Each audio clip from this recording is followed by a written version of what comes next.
He is a principal and co-founder of Value Generation Partners, headquarters in Naples, Florida.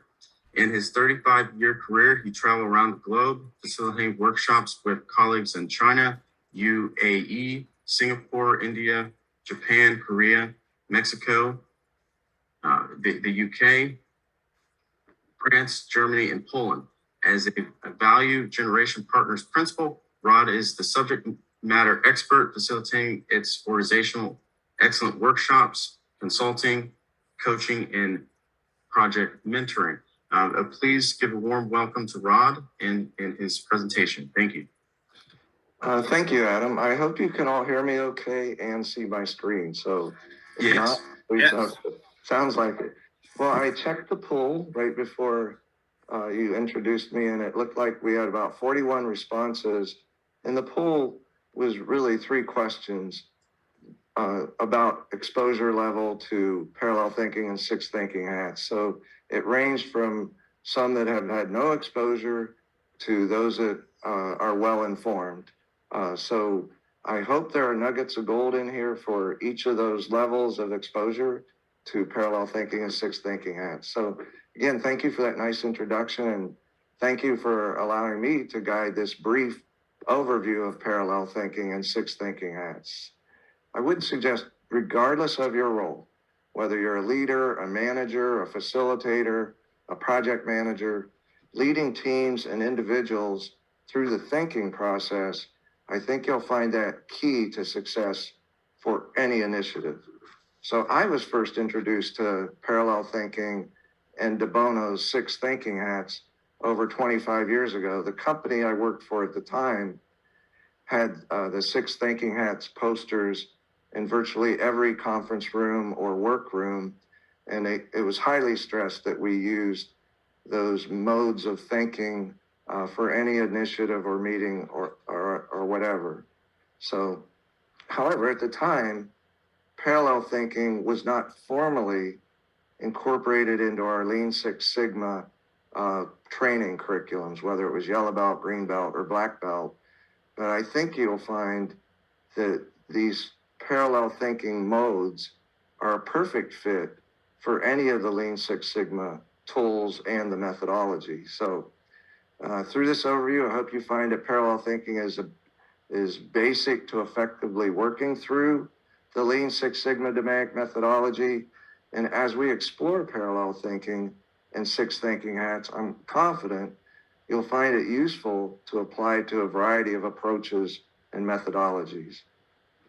Also, I am watching the questions on my iPhone, so if they pop up, I'll either catch them along the way or we'll catch them at the end. So let's see if it clicks. So my question for you is, do you sometimes or maybe even often feel like you're herding cats when you're leading a project, facilitating a workshop, or even just chairing a meeting? Because I know I do, and I have in the past. So I find some team members, they may be talking about solutions to a problem, while others are talking about how they should implement it, and even others discussing what can go wrong with that solution. And it can feel chaotic, to say the least. So perhaps by adding parallel thinking to your toolbox and your approach, you can reduce or even eliminate the turmoil from these chaotic thinking approaches. So this is just a basic overview of parallel thinking. It's short, 25 minutes or so. So I hope it entices you to investigate it further, to see how you and your teams might benefit from the techniques we'll be exploring. The presentation's conducted in 2 major components. So first, we'll have an overview of parallel thinking and the 6 thinking hats. So we'll talk about what it is and what it is not, why it's used, when it may be used, and then we'll explore further the 6 thinking hats by Edward de Bono. Secondly, we'll then just apply some parallel thinking to a few examples. So we'll do those as we work through the presentation. So parallel thinking is not groupthink. It's not a practice of thinking and making group decisions in a way that discourages creativity or individual responsibility. It's not blindly following or thinking of, of others, and it's not being forced to consider the topic from one perspective. So it's not that. It still gives people freedom to think. So this image shows you a little bit of the 6 groups or modes of parallel thinking. So it's really when everyone thinks in the same direction. As a group works through the thinking process, the facilitator will capture each participant's input in parallel to define a complete map for decision making. So that we'll identify the 6 elements of parallel thinking. We'll explore those in relationship to Bono's 6 thinking hats in a few upcoming slides. So first, there's the blue category of thinking. It's when everyone is thinking in a structured or process-oriented way. And again, we'll explore these further and apply them to some tools or even methodologies to kind of see how that works. Then there's the green category. That's when everyone is thinking creatively or innovatively. The yellow category is when everyone is thinking optimistically. For example, how can we make things work? How can we get this done? While the white category is when everyone is thinking in terms of facts and data. And the black category is the risk category. That's when everybody's thinking in terms of caution and risk. And finally, the red category is when everyone's thinking intuitively, emotionally. So again, consider that parallel thinking is when teams think in the same direction. That's parallel. That's not to say when the discussion is focused on process, everyone is thinking and discussing in terms of process.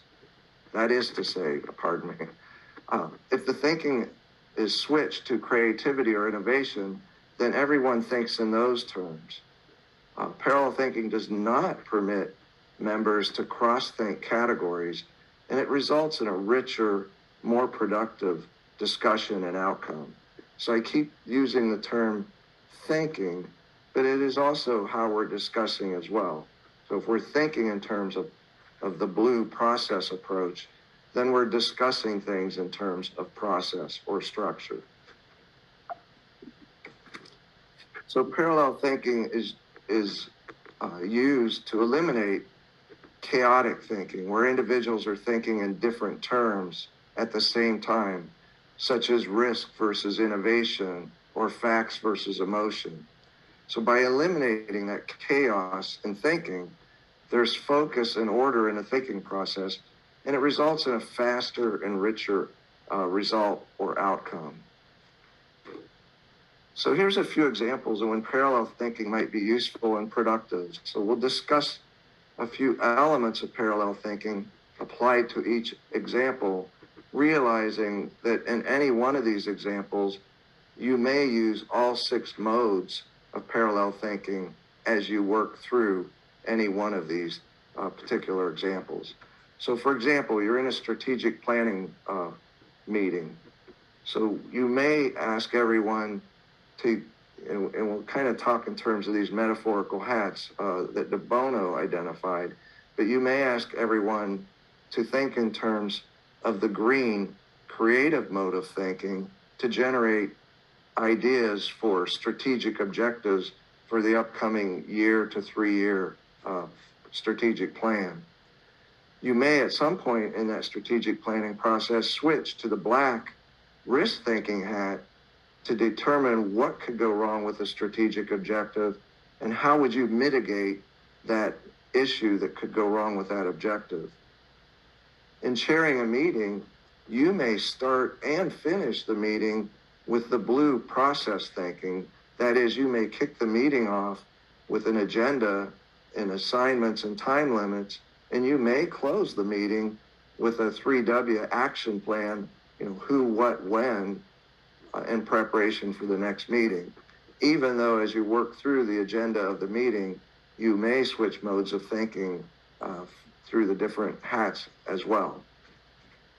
So project managers managing through the life cycle of projects, something that doesn't happen in 1 or 2 days, it could take an extended amount of time, may use parallel thinking.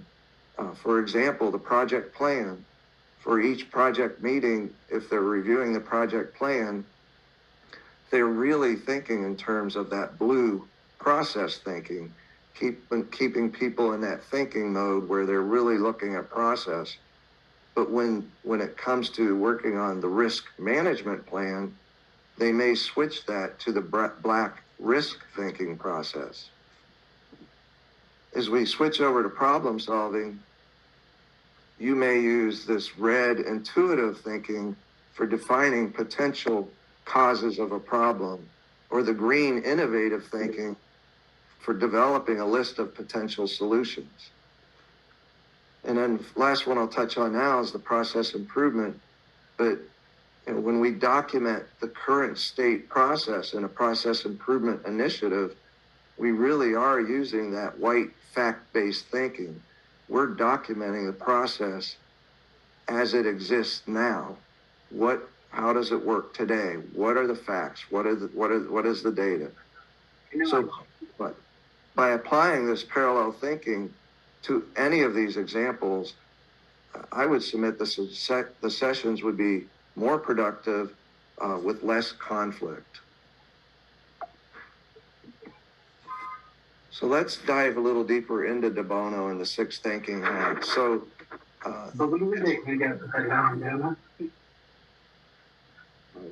sorry, did I miss something there? I thought I heard someone. Okay, continue. Okay, well, parallel thinking it's a term that was created by Edward De Bono. He describes it as constructive alternative to adversarial thinking.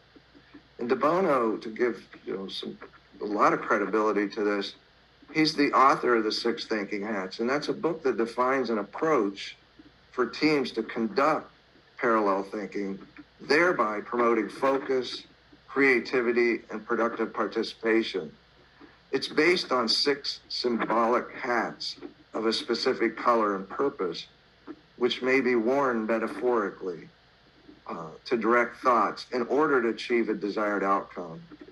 The hats can be of single use for a quick discussion or sequential use for more involved or topics and initiatives. So just to touch on that again, you may be in a quick meeting with 2 other colleagues and you need some optimistic thinking.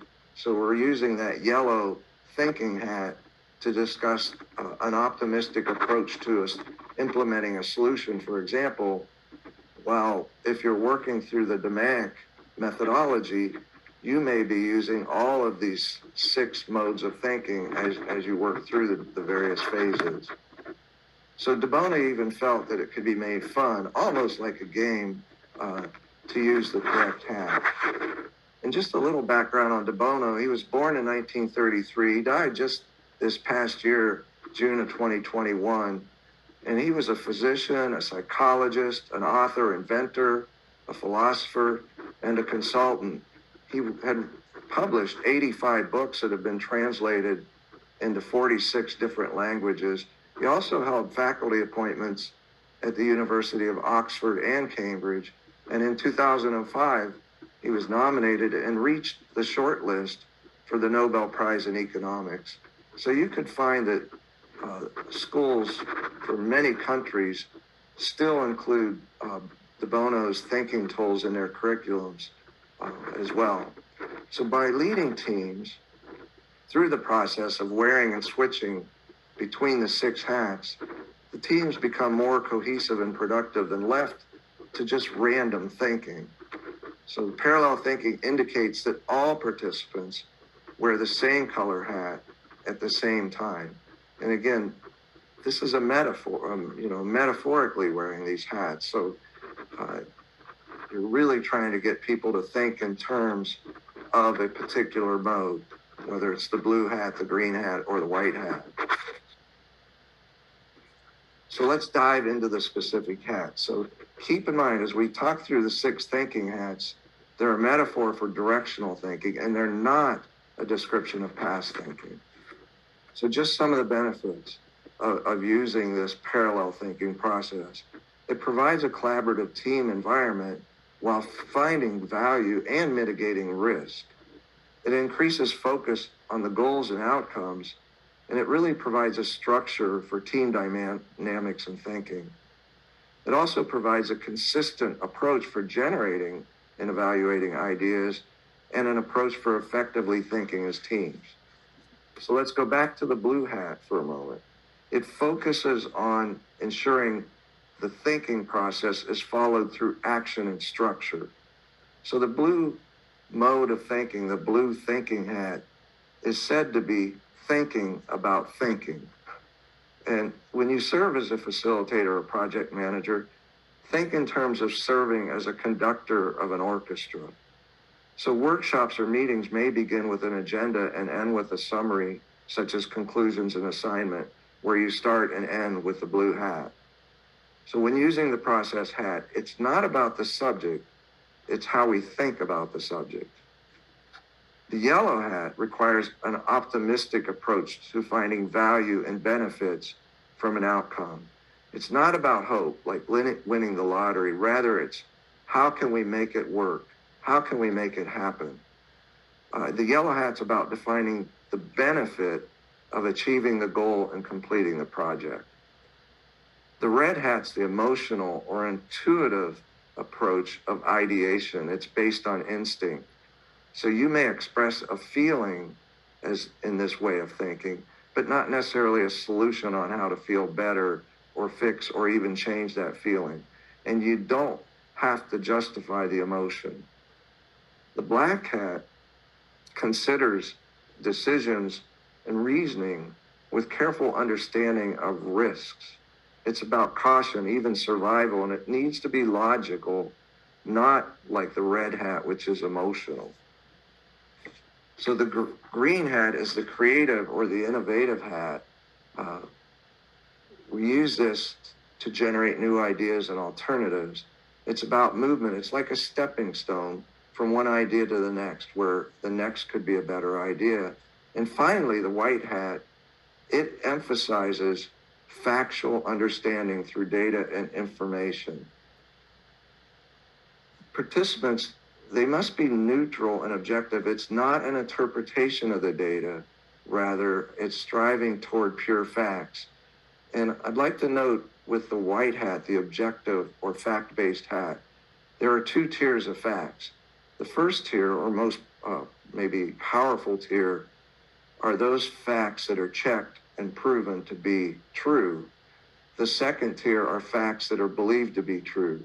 So I recently read this and I believe it to be true. They're not proven or checked.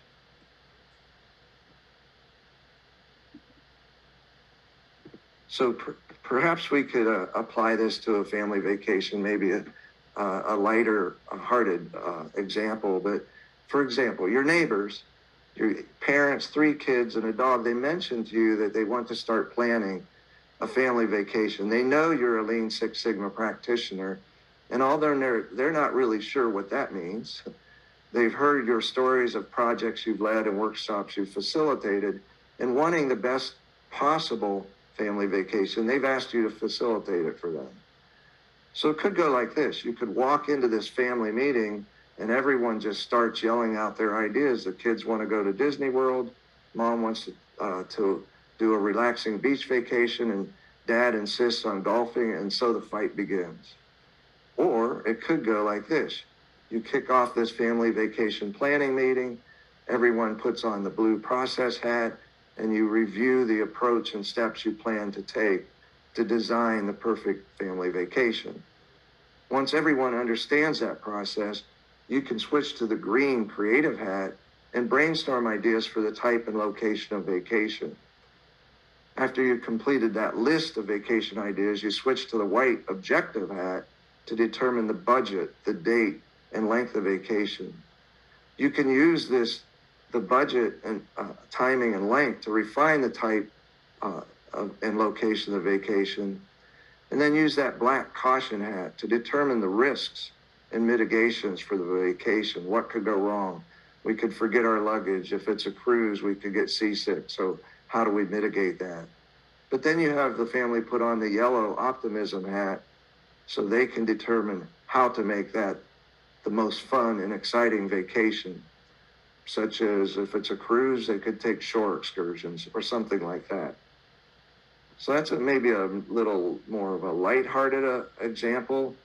But another example, you could be a Lean Six Sigma practitioner and you've been asked to facilitate a process improvement workshop.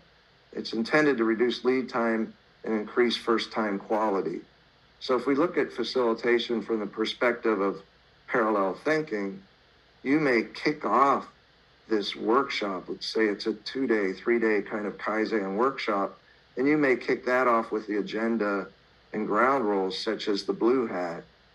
You may switch the team over to the white hat to document the current state process. We just need the facts. We just need the data. We're not trying to improve it at this time. You may, to define that future state, to eliminate those causes of the issues that you determined in the current state, you may switch to that green hat, innovative hat. And to develop an implementation plan, you may switch that team over to the blue process thinking hat. Typically, we might have sponsors and leaders come in for a readout or a report out.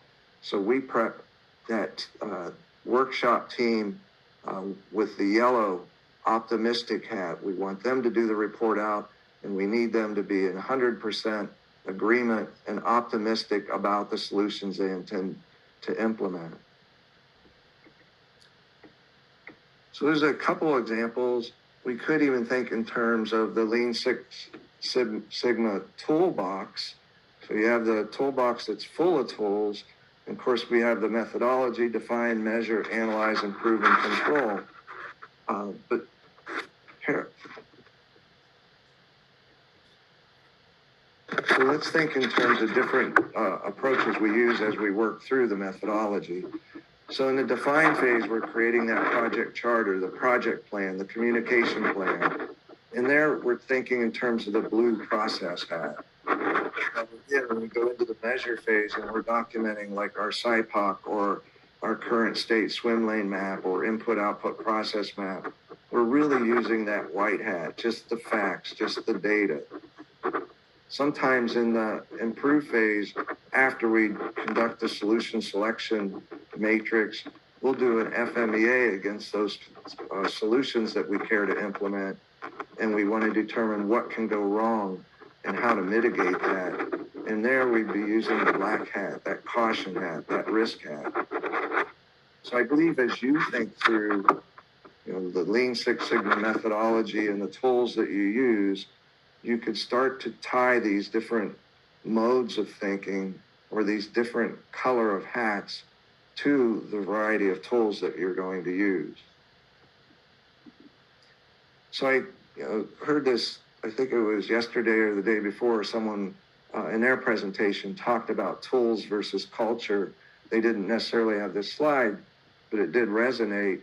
And regardless of whether it's Lean Six Sigma DMAIC or A3 thinking or any other initiative approach or methodology, and parallel thinking included, these tools are only a small part of that success equation.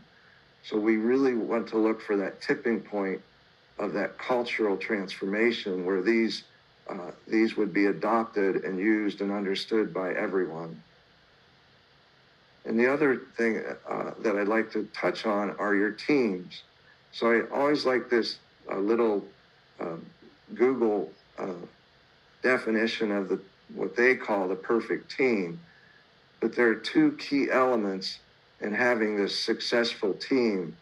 And the first is that equality and conversational turn-taking. So whether we're using parallel thinking, six thinking hats, or any other type of event where we have teams together, everyone on the team needs to have that equality and conversational turn-taking. And then there's the active listening element, that listening to understand. And I think that came up in one of the presentations. It was this morning, I believe. But those two together, what kind of Google defines is what they call a perfect team. Those two together result in that psychological safety of the team, thus the optimal team.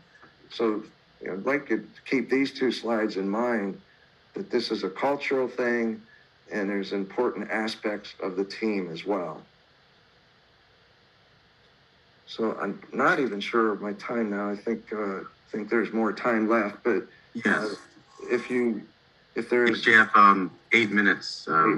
Okay, so we'll have plenty of time for questions, but I'd just like to thank you again. I hope you're enjoying this Lean Six Sigma World Conference and also the ISO conference as well. I've listened in on presentations from both over the last 3 or 4 days, and obviously the presenters are well prepared, excellent presentations. So if you'd like to reach out and connect via LinkedIn or email or through our website, if you want to have further discussions or comments on, parallel thinking, the 6 thinking hats, certainly please do so. So Adam, I think I can give it to you. I didn't see any questions through the app, but. Yes, let me double check that, Ron. Okay. Yes, so somebody was asking if there's any reference material. Yes, if you go through the Hoover website and you click on the session and then you scroll down, Rod has his PDF of the presentation. He also has a 2-page handout as well. That is most helpful. Yeah, and I think I really do. It's hard to find this book. I think maybe you can't see it. I can't get it to show up on here because of the virtual background. Yes. But Bono's book on 6 thinking hats, I think it's still out there on Amazon. It's the copyright's in the late 80s. So it's been around, but it's proven. And it's,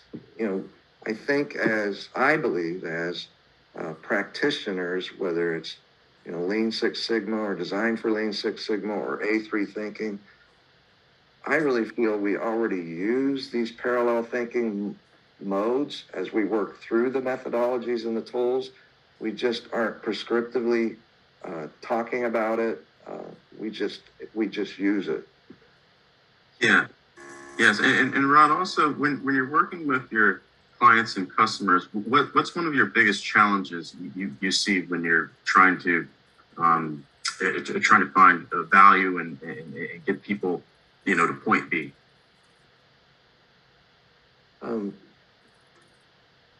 Biggest challenge. Well,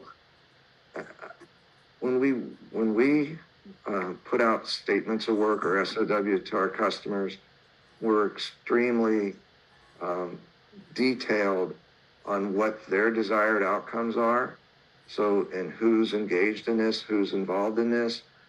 So we spend a lot of time up front working on our statement of work, our contract, if you will, before even going on site with them. So we try to mitigate any of those issues that might come up. But there are certainly times where we are on site or we're doing either a consulting engagement or a training workshop, and we don't feel or see that all the levels within the organization are committed behind a specific endeavor or initiative, which causes us to have to go back to the sponsor. We kind of work it as a project where there's a sponsor at that organization that we can have as a single point of contact. So we tend to have to go back and work with them to try to, mitigate that concern that the engagement might not be there at all levels. I hope that answered that question. Yes. Yeah. Another question, Rod. This is from Aaron King. Do you find people want to jump around between that hat colors? Yes. That's the whole question? That's the whole question. Yeah. It's not open-ended. So the answer is yes, but maybe you can expand on it. Yeah, I know. It should be open. Yeah. And then we have another question, Rod, and it's in the Hoove app platform. Have you seen this to be successful in manufacturing problem solving? So yes and yes. So go back to the other one. People do jump around.